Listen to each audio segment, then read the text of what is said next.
Bonsoir. Boa noite. Para mim é um grande prazer fazer parte deste grupo nesta noite, nesta reunião. Pour moi, c'est un grand plaisir de faire partie de ce groupe aujourd'hui dans cette réunion. Eu venho de uma cidade muito distante, Santo André, no estado de São Paulo, Brasil, onde nós temos um trabalho social, conforme vocês já ouviram, um trabalho destinado a crianças carentes. Je viens d'une ville très loin, d'une ville qui s'appelle Saint-André, à São Paulo, Brésil, où nous dirigeons une crèche qui reçoit 250 enfants, comme on a déjà annoncé. Eu iniciei no Espiritismo em 1950. J'ai commencé dans le spiritisme en 1950. E venho estudando, pesquisando todos esses anos e posso confessar a vocês que ainda não sou um doutor na matéria, uma pessoa de profundos conhecimentos. Pendant toutes ces années, j'ai étudié, j'ai fait des recherches et aujourd'hui je vous dis que je ne me sens pas capable de dire que je suis déjà un docteur en spiritisme. Mesmo porque a doutrina espírita é uma doutrina progressista que evolui e acompanha a ciência em todos os seus passos. Même parce que la doctrine spirite, c'est une doctrine progressiste qui évolue et accompagne tous les pas de la science. Allan Kardec, o codificador do Espiritismo, afirmou que o Espiritismo marcharia ao lado da ciência. Allan Kardec, le codificateur du spiritisme, a affirmé que le spiritisme, il allait marcher pas à pas avec la science. E se um dia a ciência viesse contrariar um ponto da doutrina espírita, ele recomendou que abandonássemos esse ponto e seguíssemos a ciência. Il nous a recommandé que si un jour la science nie, si la science est contre un des points de la doctrine spirite, on doit laisser d'à côté ce point et suivre la science. Por isso, ela está sempre atualizada com as novas descobertas, novas invenções, o progresso da humanidade. C'est pour cela que cette doctrine, elle est toujours actualisée avec le progrès, avec la science et toutes les actualisations. O tema que está proposto para essa noite é a respeito do sofrimento. É um projeto divino ou um projeto humano? Le thème d'aujourd'hui qui nous a été proposé, c'est autour de la souffrance. La souffrance est un projet divin ou humain? Primeiramente, nós temos que buscar entender que o sofrimento está muito associado com o mal. Nous devons tout d'abord comprendre que la souffrance, elle est liée tout d'abord au mal. O mal, propriamente, não existe como um ser corporal, individual, um ser à parte. Le mal, il n'existe pas en tant que personne, comme un être. O mal é a ausência do bem, da mesma forma que a escuridão é a ausência da luz. Le mal, c'est le manque du bien, de la même façon que l'ombre, c'est le manque de la lumière. Aquilo que parece para nós um mal é apenas a ausência do bem. Ce qui nous paraît comme le mal, c'est le manque du bien. Porque uma pessoa que pratica o mal, quando se converte e compreende a verdade, ela deixa de ser má para ser imediatamente boa. Parce qu'une personne qui commet des choses mauvaises, quand elle se convainc, elle passe immédiatement à être une personne du bien. Essa é uma questão filosófica muito discutida através do tempo, através da história. C'est une question philosophique très parlée à travers de l'histoire, à travers de tous les temps. O homem sempre questionou a questão do bem, a questão do mal, a questão da justiça divina. L'homme a toujours posé des questions autour du bien, du mal, de la providence divine. E as religiões sempre falam que Deus é bom. O cristianismo, através de Jesus, afirmou que Deus é o nosso Pai.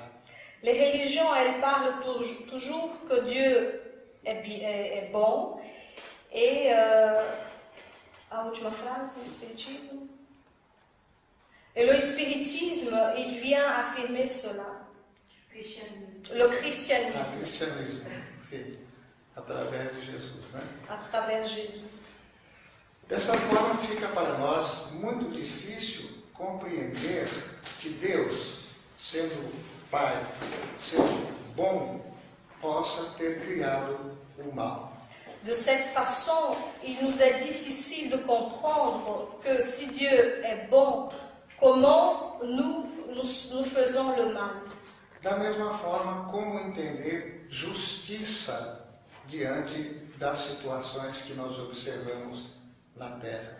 De la même façon, il reste difficile de comprendre la justice vis-à-vis de ce qu'on voit sur Terre. Observamos aí que existe uma falta de visão, uma falta de compreensão do que seja realmente a justiça divina. Nous pouvons observer qu'il y a un manque de vision autour de ce qui est la justice divine. Somente com o tempo, com a evolução do espírito, ele vai ter um entendimento mais completo a respeito das leis que regem os nossos destinos. C'est seulement avec le temps que l'esprit va comprendre les lois qui régissent nos destinées, nos vies.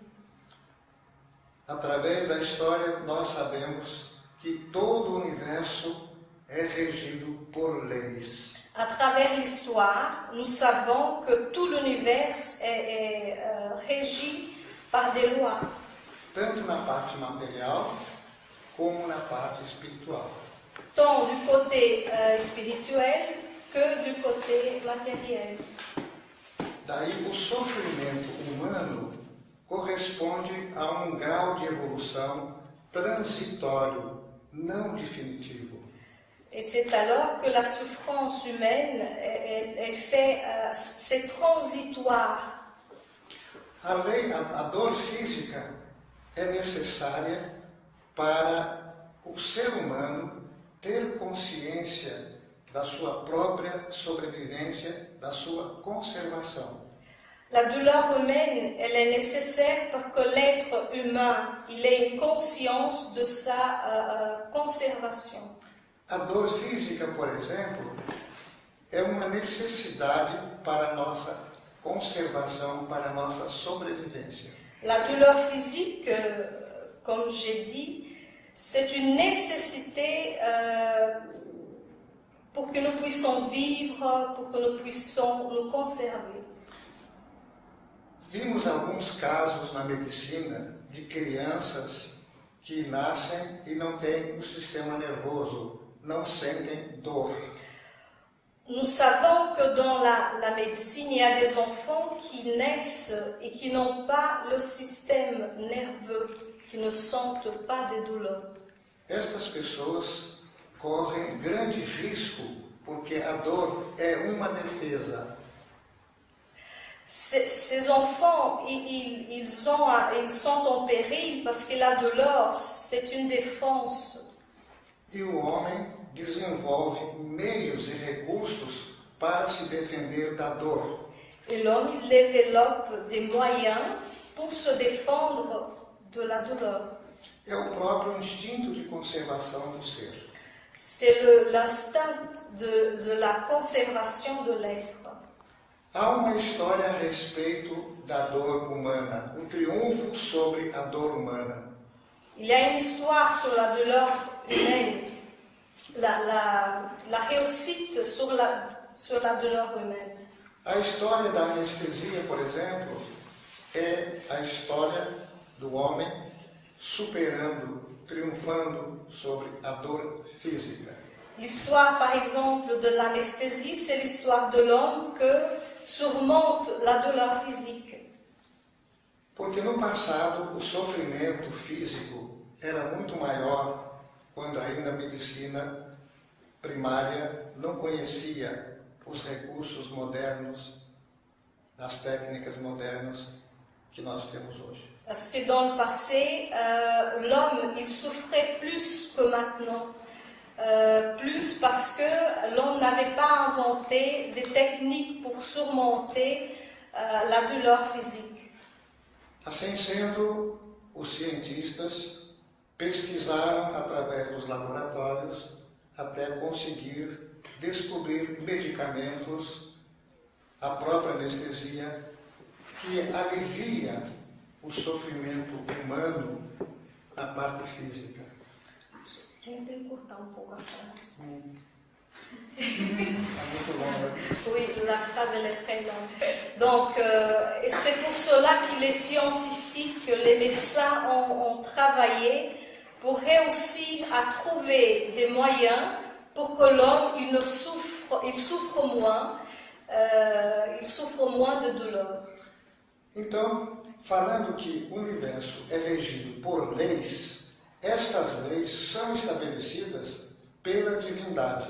Et quand on parle que l'univers il est régi par des lois,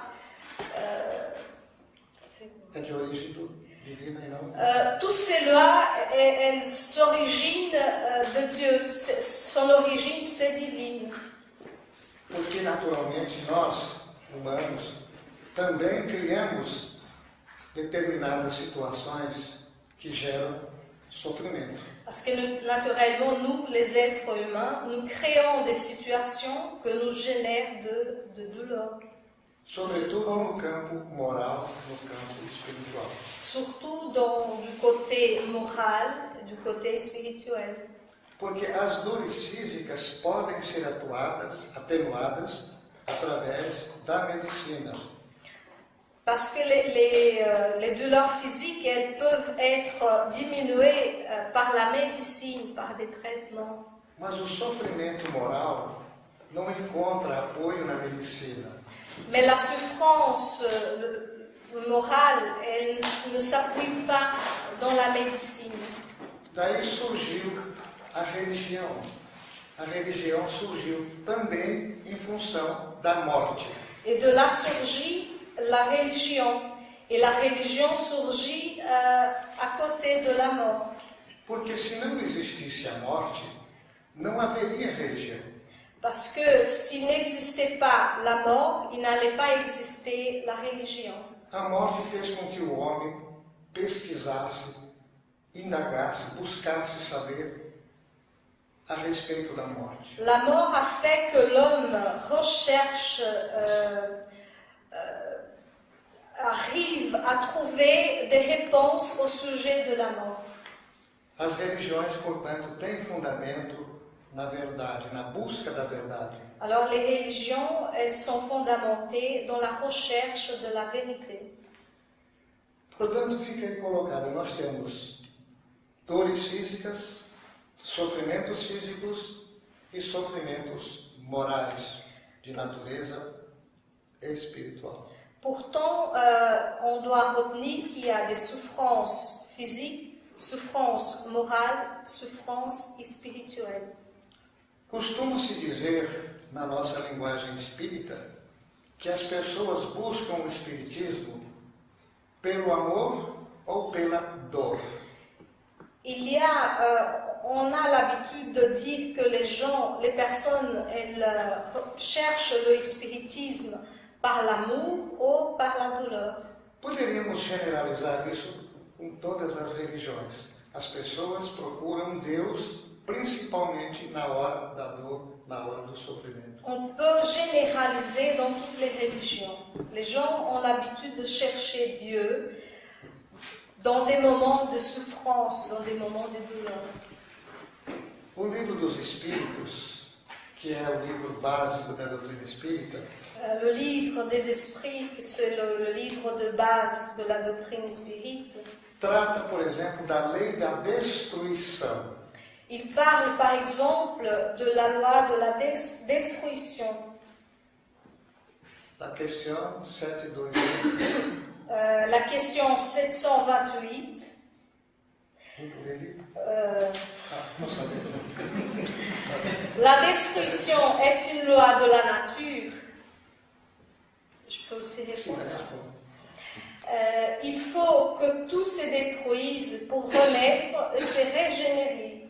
Parce que ce que vous appelez destruction est une transformation qui a pour but la rénovation et améliorer les êtres vivants.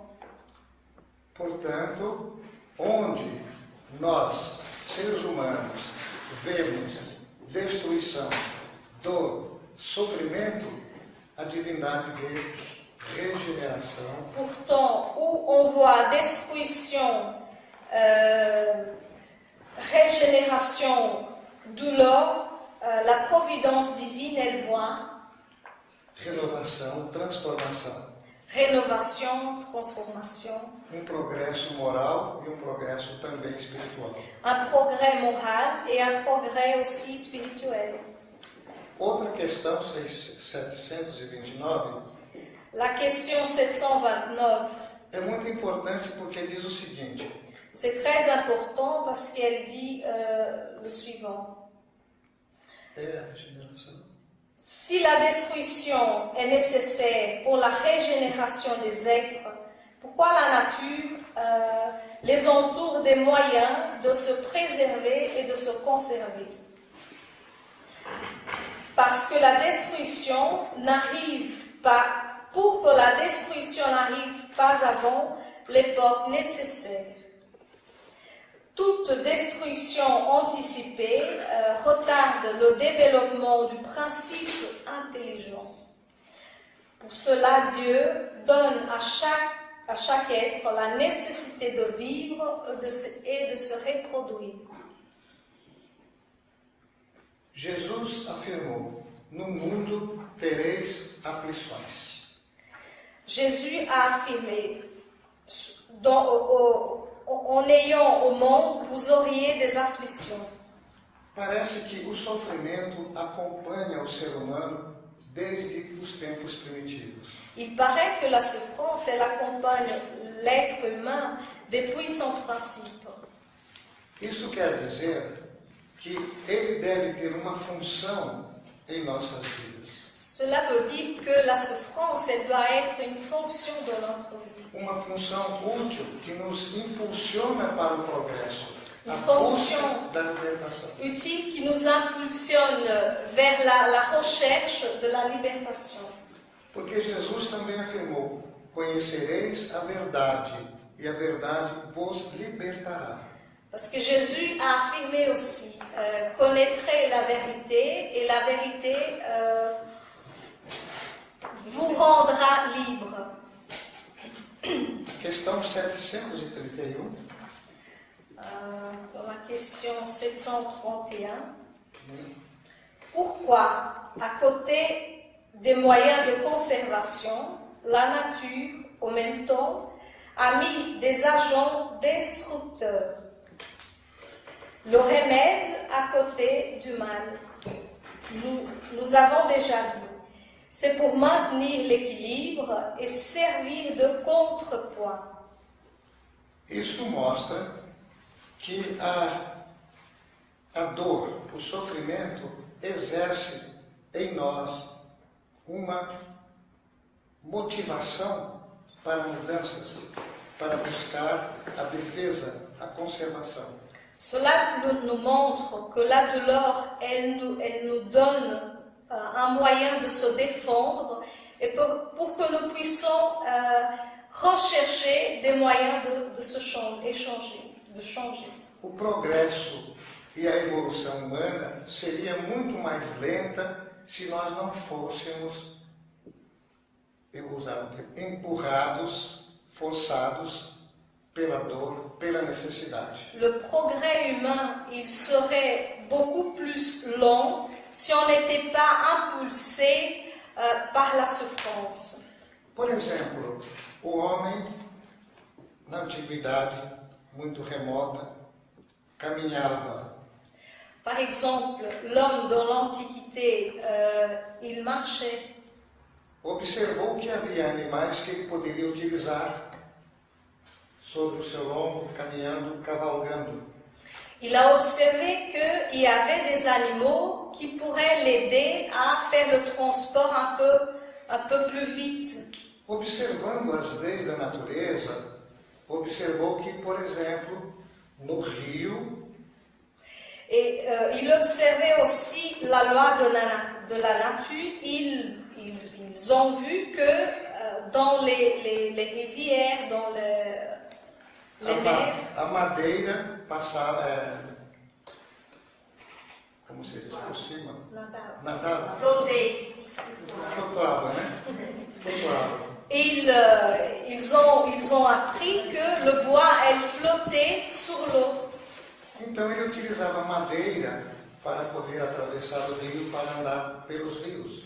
Alors il a commencé à utiliser le bois pour le transporter à travers les rivières, les grandes... Aí começou a juntar madeiras e fez uma espécie de jangada, que ficava mais fácil para... Alors ils ont commencé à mettre plusieurs bois. Ils ont fait une espèce de petit bateau très archaïque. E assim foi aperfeiçoando, progredindo, até chegar nos barcos primitivos. Et c'est ainsi qu'ils se sont perfectionnés, évolués, jusqu'à arriver à des bateaux un peu plus modernes. Tudo isso visando caminhar mais rápido, vencer as distâncias com menos sofrimento. Et le but, c'était d'arriver plus vite, de marcher plus vite et avoir moins de souffrance, moins de boulot. Até conseguir, há 300 anos, o primeiro vapor movido a vapor. O barco movido a vapor. Jusqu'à ce qu'ils ont arrivé, il y a 300 ans, à avoir un bateau qui marchait à la vapeur. Depois ele criou um motor à explosão, que é o motor que nós usamos nos carros. Après, ils ont découvert une espèce de moteur à explosion, celui qu'on utilise dans les voitures. Descobriu o petróleo. Ils ont découvert le pétrole. Transformou o petróleo em combustível. Ils ont transformé le pétrole en des combustibles. Tudo isso é um esforço muito grande que o homem empreende para alcançar seus objetivos. Et tout ça, c'est un effort très grand que l'homme il utilise pour qu'il avance plus vite. Com isso, ele buscava alcançar as distâncias maiores. Et avec cela, l'homme il cherche à atteindre un but plus loin. E chegamos aos transatlânticos modernos. Et nous arrivons au transatlantique moderne qu'on connaît. Mas tudo isso foi conquistado com muito esforço, com muito sofrimento e até com muita dor, com mortes até. Mais toutes ces découvertes ont été découvertes à travers des douleurs, de souffrances, de recherches. Porque o homem tem o seu instinto natural, o desejo do progresso. Parce que l'homme, il a en soi le désir du progrès, c'est un instinct naturel. Está na sua natureza íntima progredir, evoluir. C'est dans sa nature intime de progresser, évoluer. Porque quanto mais ele conhece as verdades, as realidades, menos ele sofre. Parce que plus il connaît des réalités, des vérités, moins il souffre. Vencendo as distâncias, naturalmente ele ganha tempo, ele aproveita melhor o tempo e, portanto, a vida lhe é mais útil. Quand il arrive à vaincre toutes ces distances, toutes ces difficultés, la vie est plus légère à lui. Il souffre moins. Isso ocorreu com todos os inventos que nós temos. Aconteceu com o avião, observando os pássaros, o homem imaginou que poderia um dia também voar. Et dans tous les domaines de la science, c'est passé de cette façon. Beaucoup de boulot, des inventions, de recherche. Até agora estamos falando no campo material. Jusqu'à maintenant, on parle du progrès matériel, humain. Trazendo a questão para o lado espiritual, a história não é muito diferente. Quand on apporte le sujet du côté spirituel, l'histoire, elle ne change pas beaucoup. Porque temos que fazer um esforço para vencer as nossas paixões, os nossos instintos animais. Parce que nous devons faire des efforts pour vaincre nos passions, nos instincts animaux et tout ce qu'on connaît comme sentiments inférieurs. Porque, segundo a doutrina espírita, nós viemos dos reinos inferiores. Parce que selon la doctrine spirite, nous venons des royaumes inférieurs. É todo um processo de evolução que vem dos reinos inferiores, mineral, vegetal, animal e até a espécie humana. Parce que c'est tout un processus d'évolution dans le royaume minéral, animal et puis hominal. É uma longa história da evolução anímica. C'est une longue histoire de l'évolution animique. Temos observado nos animais o instinto de conservação.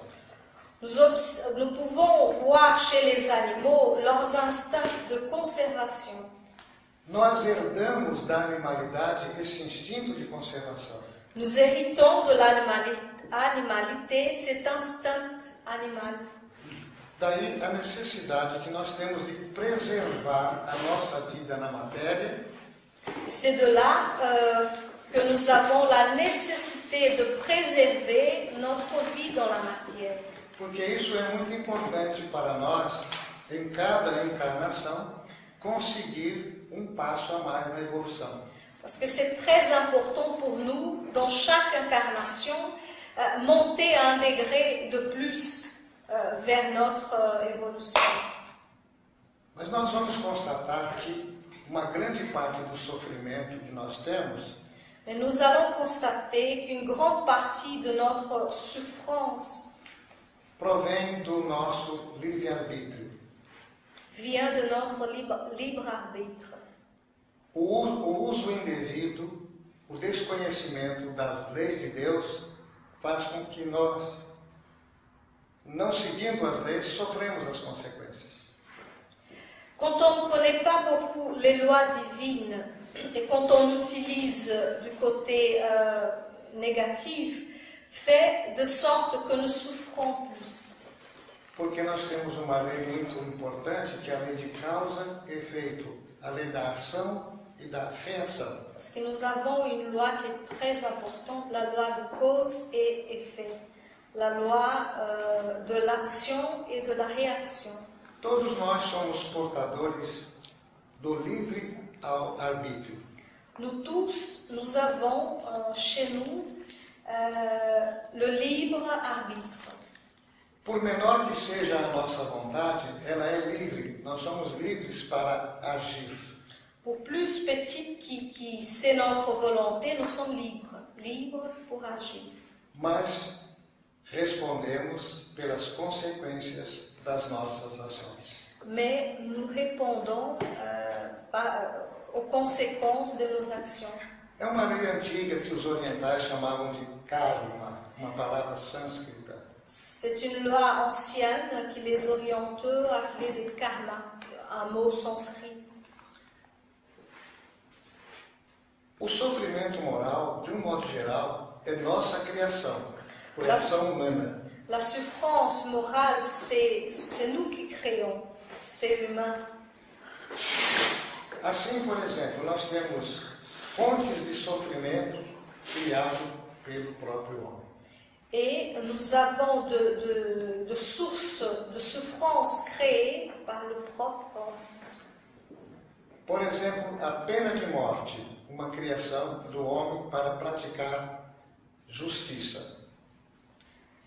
Par exemple, peine de morte en français, Pena de morte. Peine capitale. Peine de mort. Peine capitale.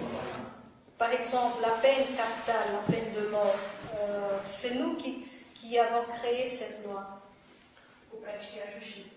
Pour pratiquer la justice, merci. Isso.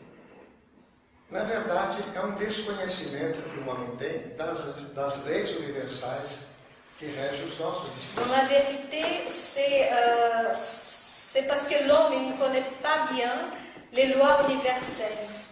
Porque o criminoso executado continua vivendo no mundo espiritual. Parce qu'un criminel exécuté, il continue à vivre dans le monde spirituel. Matamos o corpo, mas não matamos o espírito, que continua presente, podendo ainda praticar o mal como espírito. Nous tuons le corps physique, mais l'esprit il continue à pratiquer les maux qu'il pratiquait avant. Isto quer dizer que é um mal que vai gerar outro mal maior. Et cela veut dire que c'est un mal qui va générer un autre mal majeur. Porque os espíritos interferem em nossas vidas diariamente. Parce que les esprits, ils interfèrent dans notre vie du jour le jour. Interviennent. Conforme a questão 159 do Livro dos Espíritos, Selon la question 159 du livre des esprits. Kardec perguntou aos espíritos se eles influem em nossas vidas. Kardec a posé cette question aux esprits. Si les esprits influencent dans notre vie quotidienne. Sim, mais do que supondes. Normalmente são eles que vos inspiram, são eles que vos dirigem. Oui, ce sont les esprits qui vous influencent, plus que vous l'imaginez. Nós temos na história, por exemplo, o duelo. Nous avons dans l'histoire, par exemple, le duel. O duelo, que já desapareceu, graças a Deus, no campo físico. Le duel, du côté physique, il est déjà disparu. Mas ele continua ainda no campo moral, os duelos morais, sociais, idealistas. Mais ça existe encore du côté idéaliste, moraux, spirituel. Homicídio, por exemplo, o assassinato, ainda ocorre com muita frequência em nossa sociedade. Par exemple, l'assassinat, on voit tous les jours que ça existe encore. É um grande mal que ainda está entre a humanidade. C'est un mal qui existe encore dans notre humanité. E por que nós fazemos isso? Et pourquoi nous faisons encore ça? O desconhecimento das leis que regem os nossos destinos, as leis divinas. C'est Méconnaissance. la méconnaissance des lois divines. Porque se o homem soubesse que ninguém morre e que nós retornamos à carne, à matéria, teria uma outra conduta. Parce que si tous les hommes savaient que nous retournons à la chair, il n'y aurait personne qui tuerait. E volta para uma nova encarnação para reparar o mal que fez no passado. Et cette personne qui a été tuée, elle retourne dans une nouvelle réincarnation pour réparer le mal qu'il a fait. A reencarnação, ela substitui a ideia de céu e de inferno. Seria a justiça divina. La réincarnation, elle change l'idée qu'on a du ciel et de l'enfer. C'est la justice divine. Segundo o entendimento da doutrina espírita, Selon la pensée de la doctrine spirite, a reencarnação é um meio de praticar, de se exercer a justiça divina. la réincarnation, c'est un moyen de se pratiquer la justice divine. É a oportunidade que a criatura tem de reparar o seu próprio erro. C'est l'opportunité que la créature a de réparer ses erreurs. Porque o céu e o inferno são imagens simbólicas, não são lugares determinados. Parce que le ciel et l'enfer, ce sont des images symboliques, ne sont pas des locaux réels. É alguma coisa que está dentro de nós, é um estado de espírito. C'est quelque chose qui est en nous, c'est un état d'esprit. Quando Jesus afirmou que o reino de Deus, o reino dos céus, está dentro de nós, Quand Jésus a affirmé que le royaume de Dieu est en nous, ele quis dizer que nós trazemos dentro de nós tanto o céu como o inferno, como o estado de espírito, o estado de consciência. il voulait dire que nous ramenons avec nous le royaume des cieux et de l'enfer comme un état d'esprit. É muito mais lógico, é muito mais justo entender a reencarnação do que uma condenação eterna. C'est beaucoup plus logique, plus juste comprendre l'idée de réincarnation qu'une idée d'enfer éternel. Segundo a filosofia espírita, não existe céu, não existe inferno como lugares para condenação. Selon la doctrine spirite, il n'y a pas de ciel, il n'y a pas d'enfer comme un moyen de souffrance éternelle.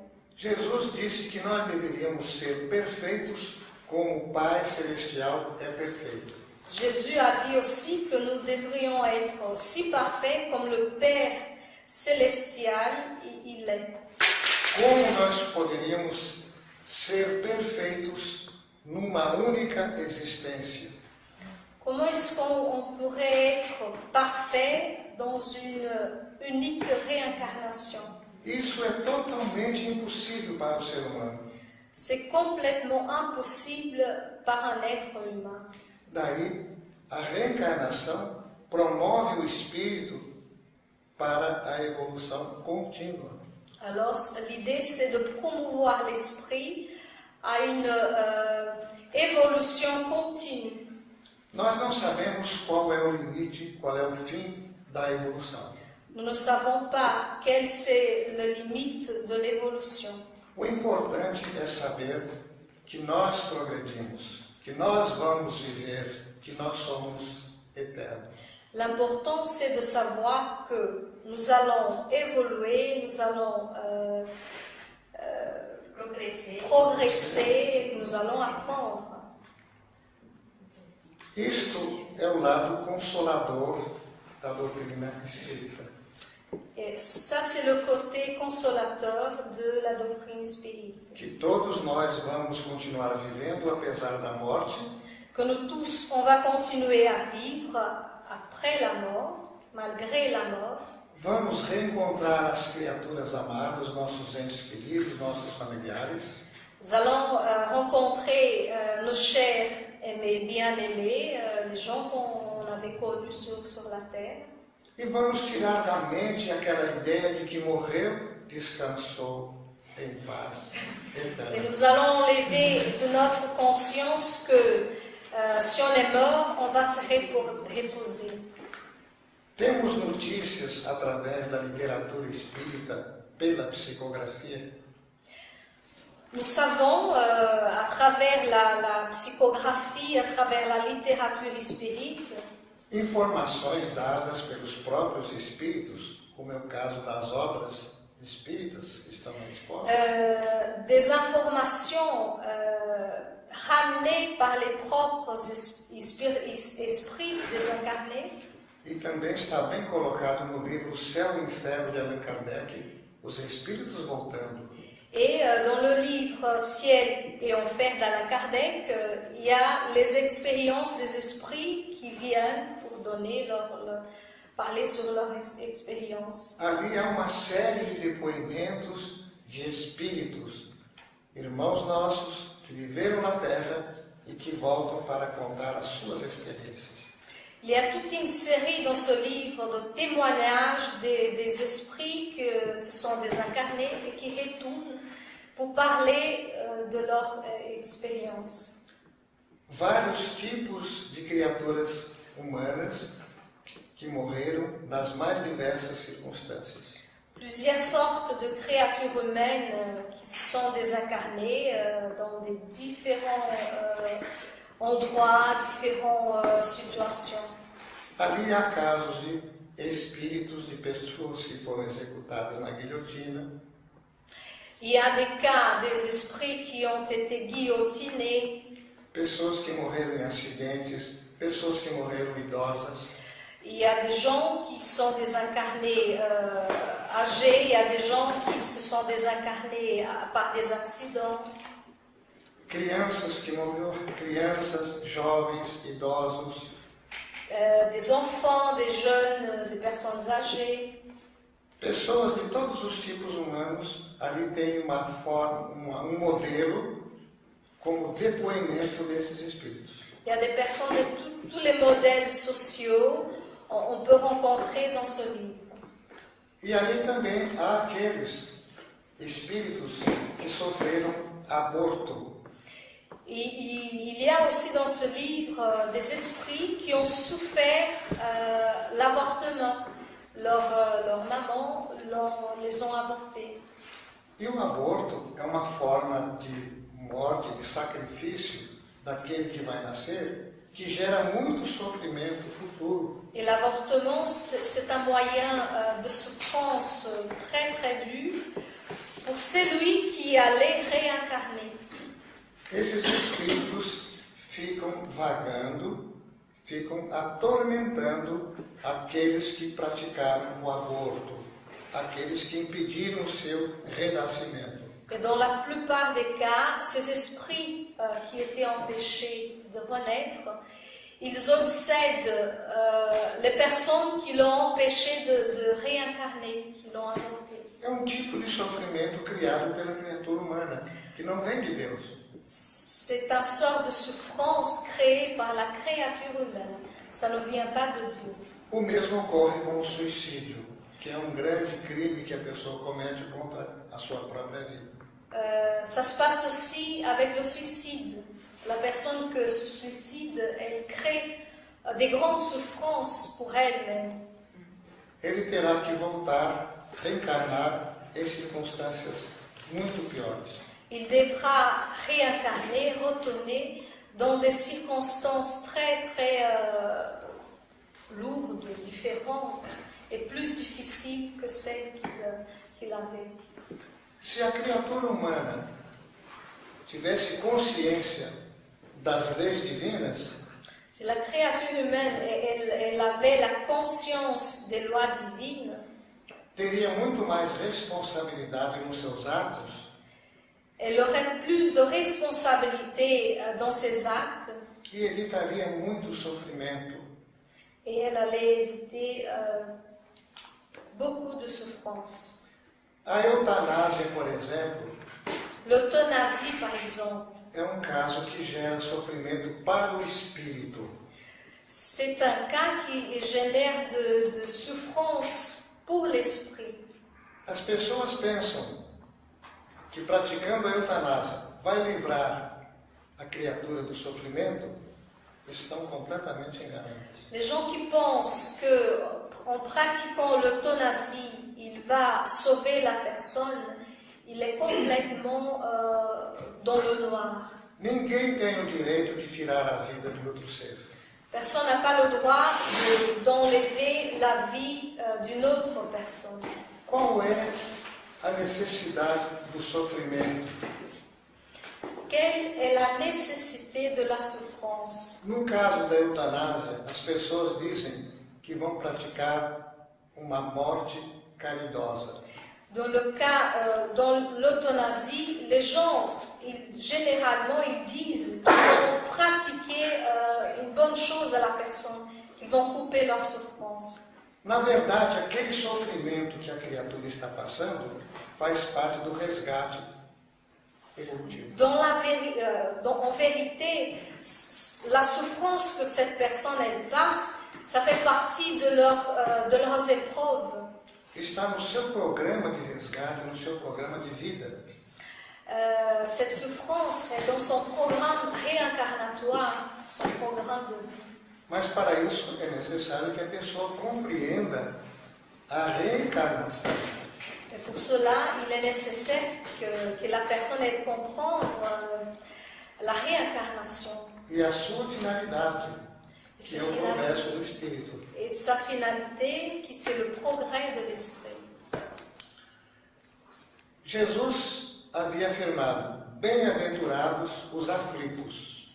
Jésus, il avait affirmé bienheureux ceux qui souffrent. Porque os aflitos, os sofredores, estão num processo de resgate, de transformação. Parce que ceux qui sont dans la souffrance, ils sont dans un processus de régénération. É a oportunidade que os espíritos devedores têm de resgatar, de pagar a sua dívida diante das leis de Deus. C'est l'opportunité que l'esprit endetté, il a l'opportunité de quitter sa dette envers la justice, envers la loi divine. Então, aqueles que cumprirem com paciência, com compreensão, superarem as suas dificuldades, alcançarão então a paz.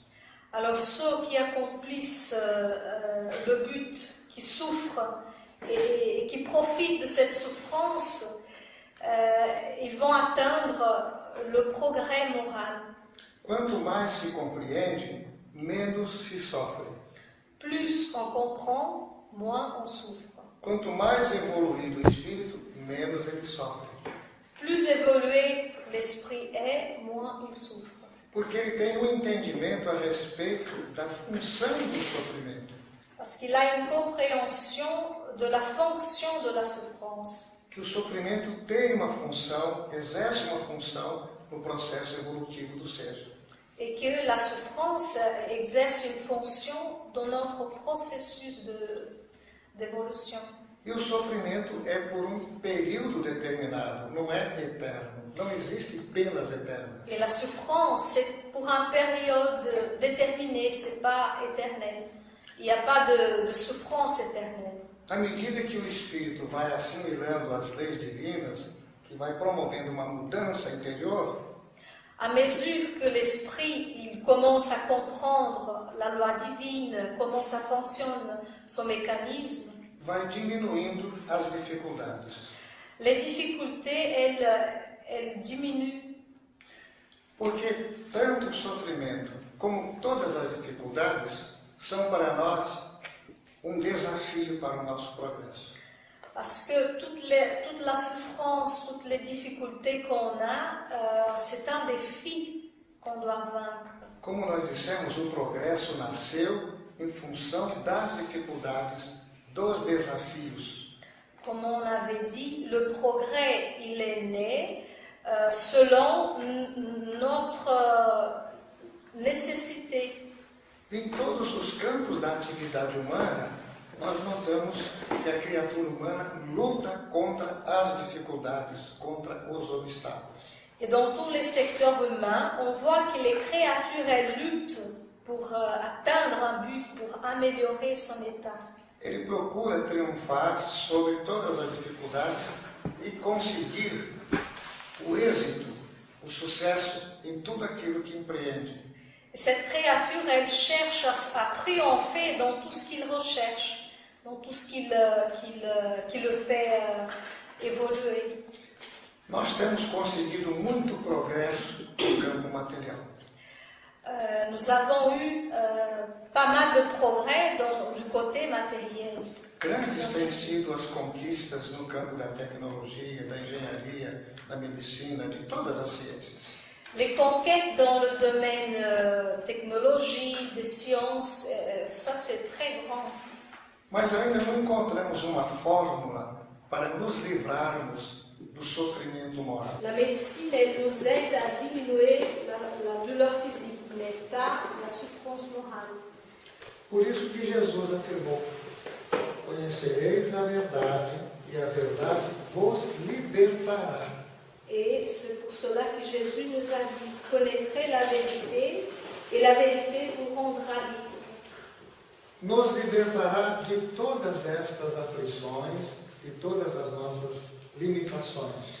Elle va nous liberter de toutes nos souffrances et de toutes nos limitations. Mas é necessário que nós busquemos esta verdade, procuremos conhecer esta verdade. Mais il est nécessaire qu'on recherche cette vérité.